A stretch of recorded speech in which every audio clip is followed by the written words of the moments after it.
let's take a pause. Questions. You're such an intense and all. Any questions, comments? You're so good. Oh, you're very kind. You should make an audio tape when you get your book. Questions about the book, questions about Paul Laurence Dunbar. When did he live again? He died in the early 1900s, 1934, born in late 1990s. Oh, Yeah, 1980s, 1890s, there we go, 1890s. 1890s, exactly, turn of the century.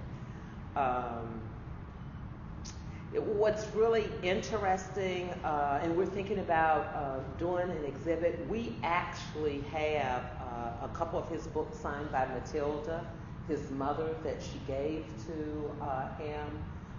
We also have some items of his clothes, booties, scarves.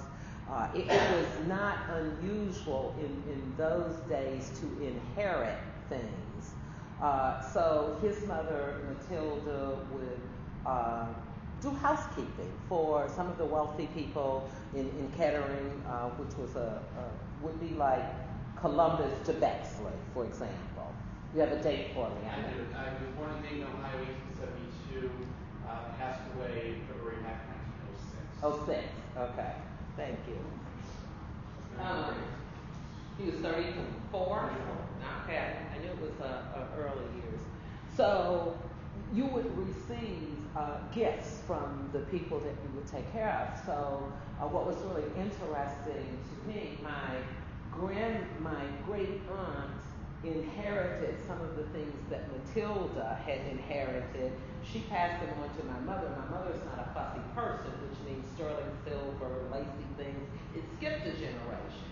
So when I became, quote, of age, I inherited some sterling silver. I didn't know it was solid sterling silver until I became further of age, when you start thinking about investment, having things appraised and carrying them on, riders on your insurance.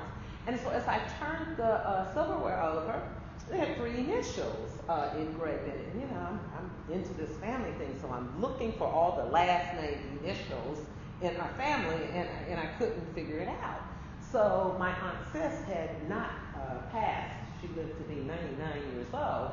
So I went to her and she said, "Oh, honey, you'll never figure out our heritage here. That silverware was given to from some white person in Kettering. But the main thing of it is of value, and it will teach you the culture of preparing your table." So I now have some silverware of someone that I know Paul Laurence Dunbar's mother, Matilda, probably cleaned for or worked for, that I will pass on, and hopefully not only the items but the stories will continue. Anybody else? Yes. Does Ohio keep track of this type of information? Yes, there is a Paul Laurence Dunbar home that was recently in the last, I'm going to say 5 to 6 years, renovated and restored through state dollars and city dollars.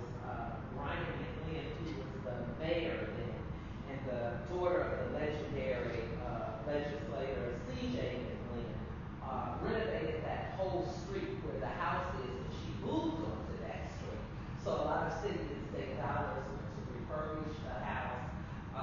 And I don't know how often this group meets, but I can send to you, we have some of the original brochures of the house. So there's still a curator, and it goes through the system like parks and other houses for tours or school children, etc. And that's in Dayton, Ohio. No, Kettering would be the suburban area, as Bexley would be. It's more to the inner city, like, for example, where our King Arts Lincoln Theater or the Urban League kind of core to the city, as core to our cultural facilities.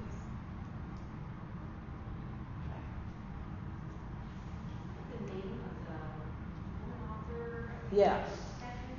Mari Evans, who is phenomenal. She is a poet, and she is known from her work with I Am a Black Woman. You will hear young students and people read that part of her book. She too writes in standard English. She has a lot in dialect. And again, you will hear parts, and I don't think this is germane only to African Americans. I think it's a writer's thing, that they write from within or from their life or from what they know oftentimes, and then they move on to integrating other types of writing. For example, she said, to a child that was, I never knew your loneliness, and knowing now I die. For souls so lost, so desolate, so anguished eyes and dry spirit, bruised for love not given, knowledge just realized it's a bitter hemlock newly earned. A proper legacy from you, for loneliness is also death and sorrow that must be learned. I mean, when you think about some of the sadness, and you think about their backgrounds and the things that they experience, I think it is typical to write of and from those experiences. I've chosen, now that I'm several chapters beyond, that I had fun with the book. I tell the stories of my grandmother, and then I go through a period of growing up, and I talk about those wonderful experiences. And while I've had sadness in my life, all of those things I've been able to overcome. I talked briefly about a fun college experience and going away to college and having a full scholarship and looking at my mother's eyes. I'm the oldest girl. So there we are in Tennessee, and you can imagine you're there for the summer parents retreat to tell you all about what college is going to be like, and simple words. My mother said something like, and we will see you in December for Christmas. And this is June. And I had never been away from home without my parents. And I had younger sisters that in our culture you really rear. They depended on me. And so there I am, a child at that era when you only talked or expressed your feelings when you were asked. So I took this big risk. And I looked up at that man, and in that big office that looked like this, and I said, I'm not staying here. And my mother looked at me, and I said, I'm not doing this college thing. And it was a long ride home, needless to say, as we all cried, because I didn't think I could. It wasn't that I was afraid. I could not leave my younger sisters at home and the responsibility and the chores to be this far away. And thinking of not being home for all of the holiday things that we did and all of the culture. So I chose not to go to college, and I did not, and for us, money was clearly a problem. So I chose not to take the scholarship, not to go to school. This was a couple weeks before school was out. I went back to school. I was okay with that. No one had ever been to college. That was the first time I'd ever been on a college campus in my life. So wasn't that great to me. It was just a whole lot of big stuffy offices and books. And we went back home, and we were in summer, and I was doing my little work job, and one day I came home, and there was Mr. Lacey, the principal's car, in my driveway. And I thought, I'm not even in summer school. I'm graduating in a week. What's this all about? And I figured he wanted to hear me. I gave the class speech, and I was second in my class to graduate from high school. So I thought, oh, must want to give me practice before next week. But when you open that door and you walk in, and your mother gives you that eye, and your father's foot is just, like I could just jump up and snatch you. I said, I didn't do it. Whatever it was, I did not do it. And so my mother said, I'm going to ask you one question.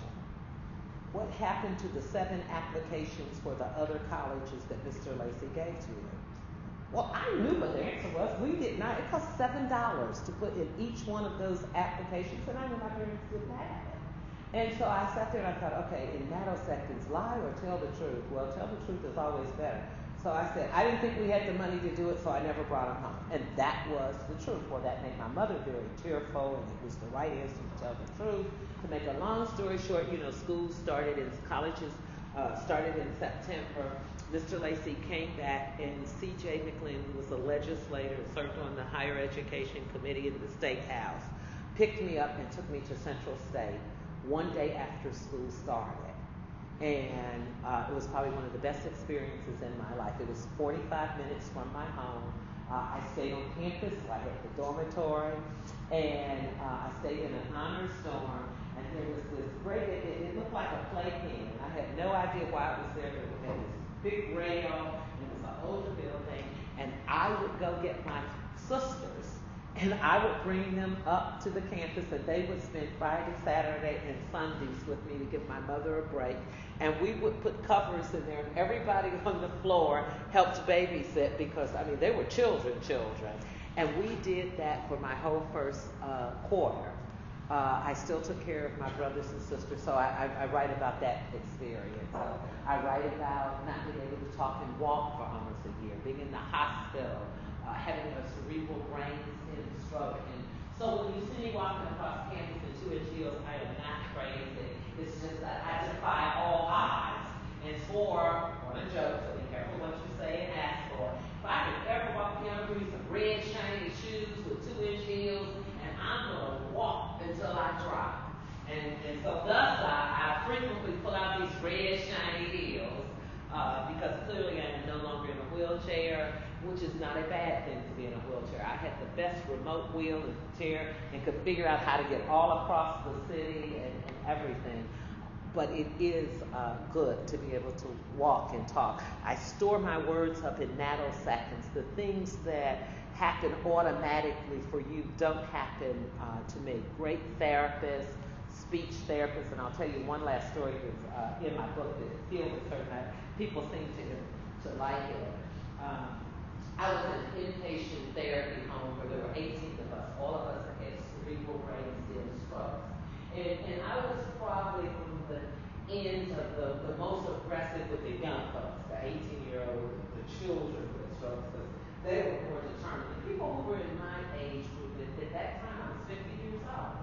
So at that time, I was in the older group. So the 50 to the 80-year-old people had what we call stroke droop, which means you drooped and you had the stroke droop. So you sat at the table with the droopers, and they gave somebody handed a straw, and they found the right spot and put it in your mouth. And so we did that. So I decided in my brain that I was going to move away from the droop table to the people who had the stroke that only affected their legs and arms. But now I was